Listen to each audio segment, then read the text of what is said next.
Hello बच्चों, Gyandeep Galaxy point पर आपका स्वागत है। आज हम लोग पढ़ेंगे मेवाड़ मुकुट खंड काव्य, जो महाराणा प्रताप के बारे में है। किन किन जिलों में लगती है इसके पहले देख लीजिए। तो यह जो खंड काव्य है यह बुलंदशहर, देवरिया, कुशीनगर, बरेली, सीतापुर, सुल्तानपुर और बहराइच, इन जिलों के जो बच्चे होंगे ये लोग मेवाड़ मुकुट खंड काव्य पढ़ेंगे। देवरिया, कुशीनगर, बरेली, सीतापुर, सुल्तानपुर और बुलंदशहर। और यह मेवाड़ मुकुट खंड काव्य महाराणा प्रताप के जीवन पर आधारित है। देखिए, ये प्रश्न दिए गए हैं, कब कब कौन कौन से प्रश्न पूछे गए हैं अलग अलग समय में।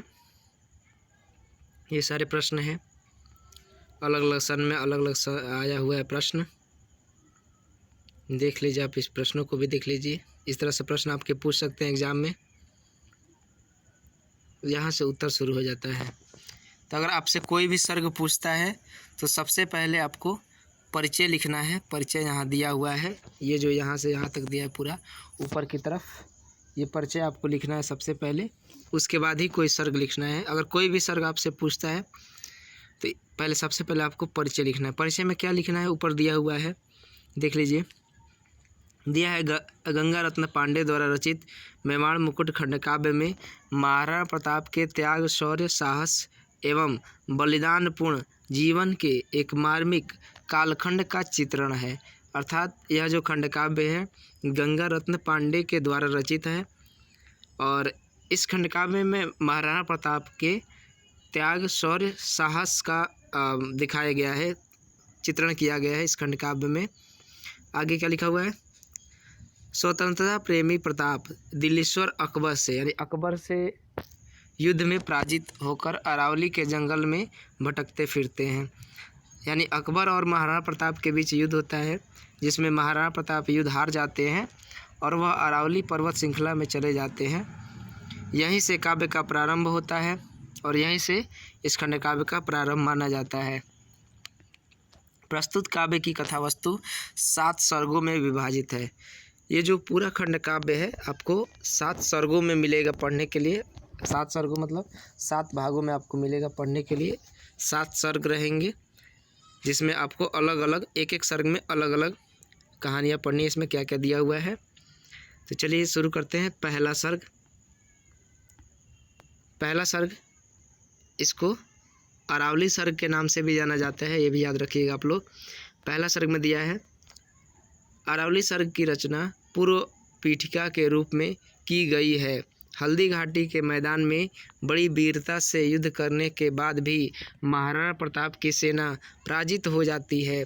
उस युद्ध के बाद महाराणा प्रताप साधनहीन होकर अरावली के जंगलों में भटकते हैं। यानी जो पहला सर्ग है इसमें महाराणा प्रताप और अकबर के बीच युद्ध होता है, जिसमें महाराणा प्रताप की जो सेना हो जाती है वो पराजित हो जाती है, अर्थात हार जाती है। और जो महाराणा प्रताप होते हैं वो अरावली के जंगलों में चले जाते हैं। अरावली एक पर्वत श्रृंखला है जो राजस्थान के दक्षिण पूर्वी अंचल में गौरव से सिर उठाए खड़ी है। अरावली जो है एक पर्वत श्रृंखला है जो राजस्थान के दक्षिण पूर्व में है।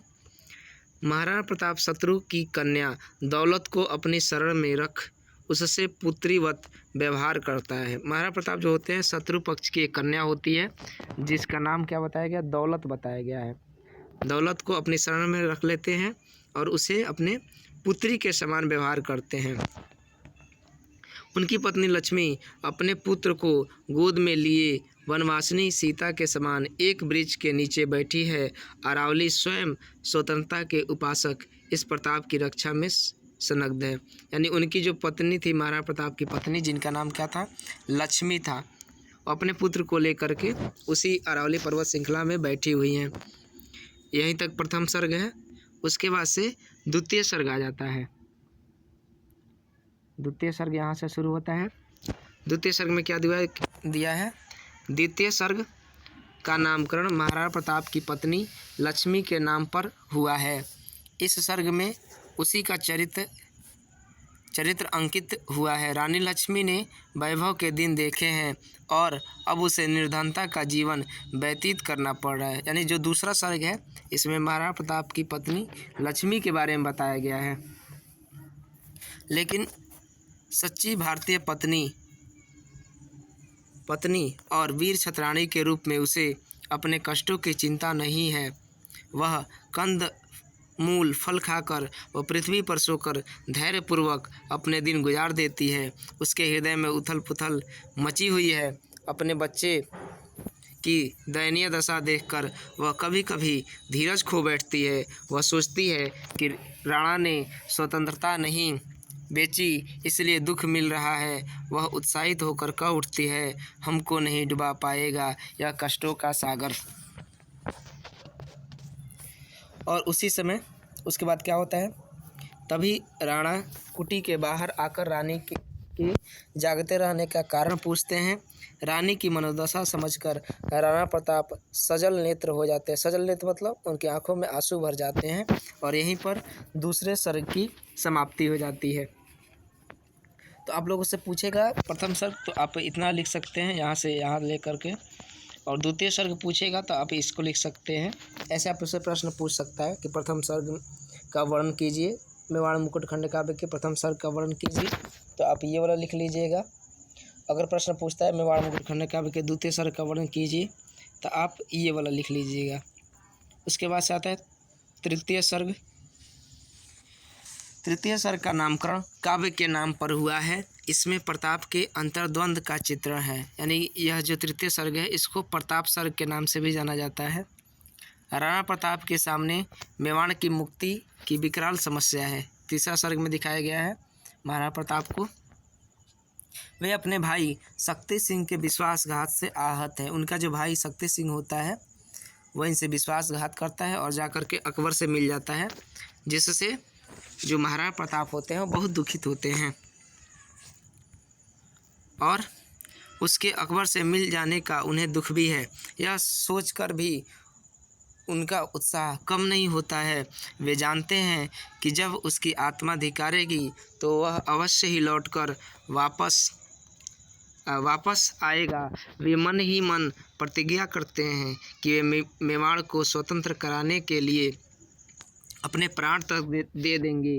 वे चेतक की स्वामी भक्ति तथा शत्रु पक्ष की कन्या दौलत के विषय में भी विचार करते हैं तथा अनायास दौलत से मिलने के लिए चल देते हैं। यहाँ तक तृतीय सर्ग की समाप्ति हो जाती है और इस सर्ग के बाद चौथा सर्ग शुरू होता है। तो आपसे अगर प्रश्न पूछता है कि महाराणा प्रताप के तृतीय सर्ग का वर्णन कीजिए तो आप इतना लिख सकते हैं, ये जो दिया हुआ है इतना आप लोग लिख सकते हैं। तृतीय सर्ग में पूरा ये जो दिया हुआ है ये पूरा आप लोग लिख सकते हैं, पूरा का पूरा तृतीय सर्ग में। इसके बाद से चतुर्थ सर्ग शुरू हो जाता है, जिस सर्ग को दौलत सर्ग के नाम से भी जाना जाता है। यहाँ से चतुर्थ सर्ग शुरू हो जाता है। तो देखिए चतुर्थ सर्ग में क्या दिया हुआ है। चतुर्थ सर्ग का नामकरण बालिका दौलत के नाम पर हुआ है। दौलत अकबर के मामा की बेटी है। जो दौलत होती है जिसको महाराणा प्रताप अपने पास रखते हैं, कन्या के बेटी के समान मानते हैं, तो ये जो दौलत है ये अकबर के मामा की बेटी है। वह पर्णकुटी के पीछे एक वृक्ष की छाया में बैठी अपने विगत जीवन के बारे में विचार करती हुई कहती है, उस भोग विलास भरे जीवन में कटुता ही थी, प्रीति नहीं। अकबर के साम्राज्यवाद की लिप्सा उसके कोमल हृदय में घृणा के बीज बो देती है, किंतु राणा प्रताप के प्रति उसके विचार पिता जैसे श्रद्धा से युक्त हैं। चौथा जो सर्ग है इसमें दौलत के बारे में दिखाया गया है। वह सोच रही है राणा प्रताप के भाई शक्ति सिंह पर दौलत का मन आकृष्ट है, किंतु वह राणा के सम्मुख अपनी कहानी कहकर उनके दुख को और नहीं बढ़ाना चाहती। वह शक्ति सिंह और प्रताप की तुलना करते हुए कहती है कि ये सूर्य हैं, वह दीपक है। दौलत को उसी समय वृक्षों के पीछे से किसी की पदचाप सुनाई पड़ती है। यहीं पर इस सर्ग का समापन हो जाता है। अर्थात यहाँ से लेकर के चतुर्थ सर्ग से लेकर के और यहाँ तक चतुर्थ सर्ग है, यानी यहाँ से लेकर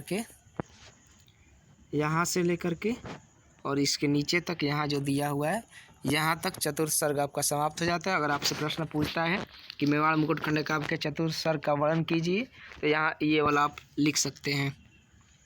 इसके बाद से पंचम सर्ग शुरू हो जाता है यहाँ से, और इस सर्ग को चिंता सर्ग के नाम से भी जाना जाता है। आप लोग याद रखिएगा इसको। पंचम सर्ग में क्या दिया हुआ है देखिए, पंचम सर्ग ये है। पंचम सर्ग का शीर्षक चिंता है। दौलत के पास पहुंचकर राणा उसके एकांत चिंतन का कारण पूछते हैं। दौलत अपने को परम सुखी और निश्चिंत बताती हुई स्वयं राणा के रात दिन चिंतित रहने को ही अपनी चिंता का कारण बताती है। इसी प्रसंग में राणा प्रताप कहते हैं कि वे रानी लक्ष्मी की आंखों में आंसू देखकर कुछ विचलित हैं। अतः दौलत राणा के साथ लक्ष्मी के पास जाकर उसके मन की पीड़ा को जानने और यथाशक्ति उसे दूर करने के लिए तत्पर हो जाती है। अपने पुत्र को गोद में लिपटाए हुए रानी लक्ष्मी सोच रही हैं कि उसके कारण ही राणा अपने देश को त्याग कर जंगल में भटक रहे हैं। उसी समय दौलत का मीठा स्वर उसके कानों में गूंज उठता है। रानी और दौलत के वार्तालाप के इसी अवसर पर महाराणा प्रताप रानी को सूचना देते हैं कि मेवाड़ भूमि की मुक्ति के लिए वे मेवाड़ से दूर सिंधु प्रदेश में जाकर सैन्य संग्रह करेंगे।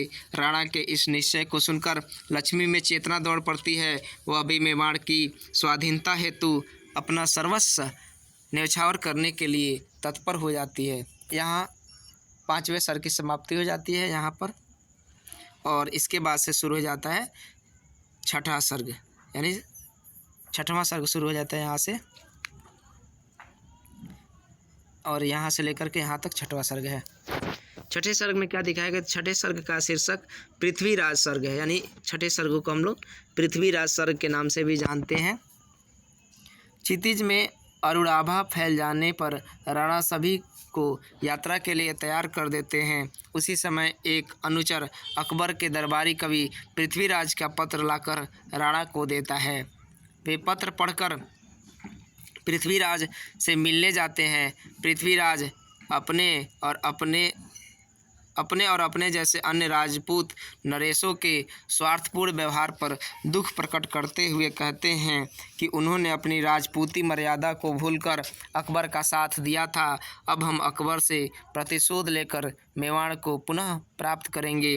पृथ्वीराज यह भी बताता है कि भामाशाह सेना का प्रबंध करने के लिए साधन प्रस्तुत करेंगे। तो यहाँ से लेकर के और यहाँ तक जो दिया हुआ है, यहाँ से लेकर के और यहाँ तक आपका छठा सर्ग है, जिसको पृथ्वीराज सर्ग के नाम से भी जानते हैं। तो अगर आपसे प्रश्न पूछता है मेवाड़ मुकुट खंड काव्य के छठे सर्ग का वर्णन कीजिए या छठे सर्ग का सारांश लिखिए, तो आप यहाँ से लेकर के और यहाँ तक लिख सकते हैं सारांश इसका। इसके बाद से सप्तम सर्ग आ जाता है, और यह इस खंड काव्य का अंतिम सर्ग है। यहाँ से शुरू होता है सप्तम सर्ग। सप्तम सर्ग यहाँ से दिया हुआ है। सप्तम सर्ग का शीर्षक भामाशाह के नाम पर है। राणा प्रताप एकांत में बैठकर बदली हुई परिस्थिति पर विचार करते हैं। उसी समय भामाशाह पृथ्वीराज के साथ आकर जय जयकार करते हुए नतमस्तक हो जाते हैं। भामाशाह अपने पूर्वजों द्वारा संचित अपार निधि राणा के चरणों में अर्पित करना चाहते हैं, परंतु राणा प्रताप दी हुई वस्तु को वापस लेना मर्यादा के अनुकूल नहीं मानते।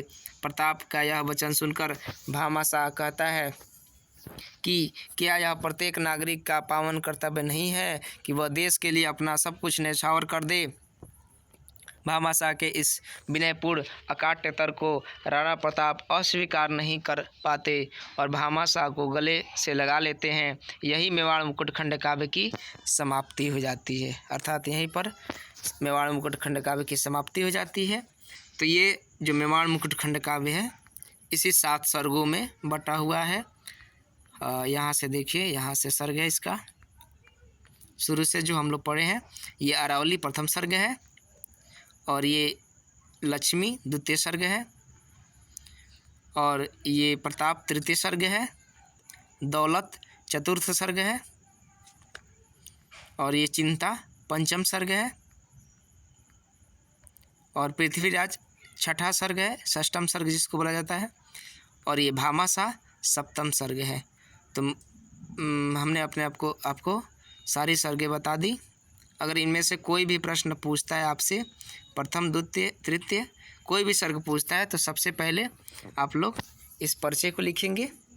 ये जो पर्चे दिया हुआ है यहाँ पर, इस पर्चे को आप लोग लिखेंगे, और उसके बाद से जो सर्ग पूछेगा आपसे, वो सर्ग आप कोई भी एक लिख सकते हैं। जो भी आपसे सर्ग पूछेगा वो आप लिख सकते हैं।